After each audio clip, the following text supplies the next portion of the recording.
dugaan saya benar-benar terjadi di laga Indonesia kontra Jepang. Di laga pamungkas grup C.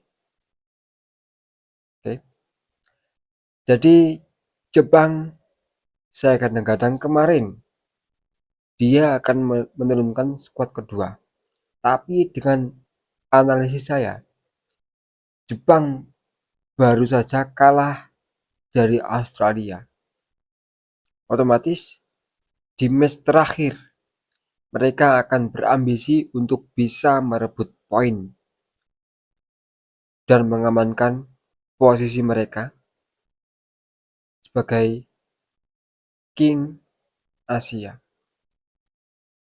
Jadi notabene-nya, kalau sampai mereka seri atau bahkan kalah dengan Indonesia, pasti mereka akan menahan malu yang cukup dalam. Karena apa? Mereka dikalahkan oleh tim sekelas Indonesia. Dan betul terjadi, pada match ini mereka bermain dengan cukup bagus. Mereka bermain dengan cukup kompeten. Seperti halnya ketika mereka tampil menghadapi tim yang serius. Mereka membantai Indonesia dengan skor 6-0. Dan gol itu kalau saya analisis merupakan gol yang bisa tercipta dari seorang pemain yang luar biasa. Gol ini cukup cukup mantap lah dari tim yang cetak. Kalau memang bukan tim yang unggulan, tidak mungkin bisa mencetak gol sebanyak ini ke gawang Indonesia. Itu luar biasa. Babak pertama mereka unggul 3-0. Itu babak pertama. Babak kedua mereka kembali dengan mempersembahkan 3 gol ke sarang Indonesia. Jadi keseluruhan gol yakni 6-0. Mutlak di game ini Jepang sangat mendominasi. Di gol pertama dicetak oleh Daichi Kamada di menit ke-15. Ini murni dari skill. Dan gol kedua dari Takefusa Kobo ini murni juga skill di menit ke-19. Gol ketiga dicetak oleh Daichi Kamada mencetak 2 gol. Oh, 3 gol. Apa ini? Oh iya, 2 gol. Daichi Kamada 2 gol di menit ke-15 dan menit 45 jelang peluit ditiupkan dan Takefusa Kobo di menit ke-19. Oke, babak kedua golnya ada 3. Yang pertama dicetak oleh Ryoya Morishita di menit ke-55. Shuto Machino di menit ke-58 dan Mau Haswaya di menit ke-80. Jadi yang saya amati dan cukup saya sangat mengpin.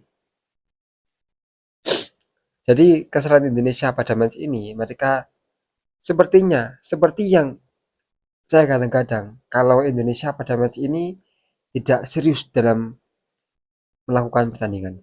Tapi mereka sibuk untuk mencari kelebihan dari tim lawan.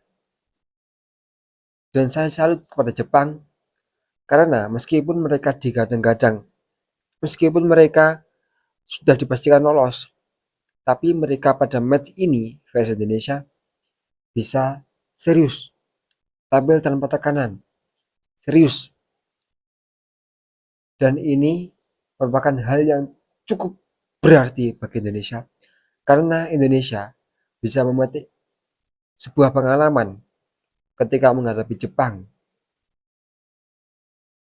Ketika dia menampilkan hasil terbaik, kita bisa memetik pengalaman itu. Oh, bagaimana dia bisa menganulir bola dengan bagus, bagaimana dia bisa menciptakan peluang, bagaimana dia bisa melakukan pertahanan dengan baik. Itulah, Indonesia cukup harus belajar kepada tim-tim sekelas Jepang. Karena mengingat Indonesia adalah tim yang baru saja pecah telur, bisa keluar dari zona Asia. Mantap. Tapi kita juga harus ingat, ya, kita nggak bisa bereuforiya terlebih. Karena kita di ASEAN pada sekarang ini banyak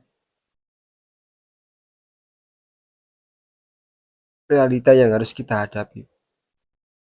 Seperti hanya ketika kita di AFF. Ya. Sekarang di AFF, para tim di negara ASEAN sudah sangat berkembang. Artinya kita tidak bisa leluasa.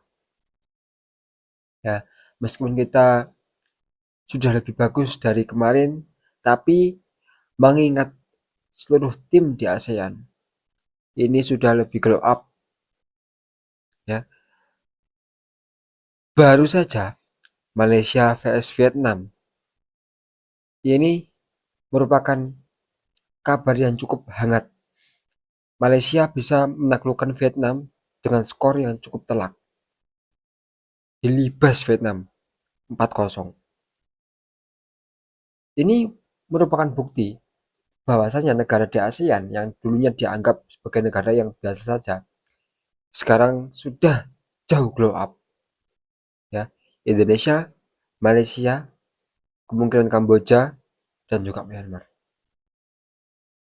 Ini cukup berpotensi untuk menjadi tim hebat di ASEAN. Jadi bukan hanya Thailand, bukan hanya Vietnam. Ya, semua tim di ASEAN ini hampir semuanya glow up. Karena banyaknya pemain naturalisasi dan banyaknya pemain yang berpengalaman yang sudah jauh merumput baik di liga mereka dan banyak yang merumput di liga luar negeri. Ya, jadi optimis boleh, timnas Indonesia optimis boleh, tapi kita harus juga melihat realita bahwasanya ASEAN tidak bisa kita anggap sebagai ajang uji coba karena ini merupakan ancaman yang cukup serius untuk timnas Indonesia.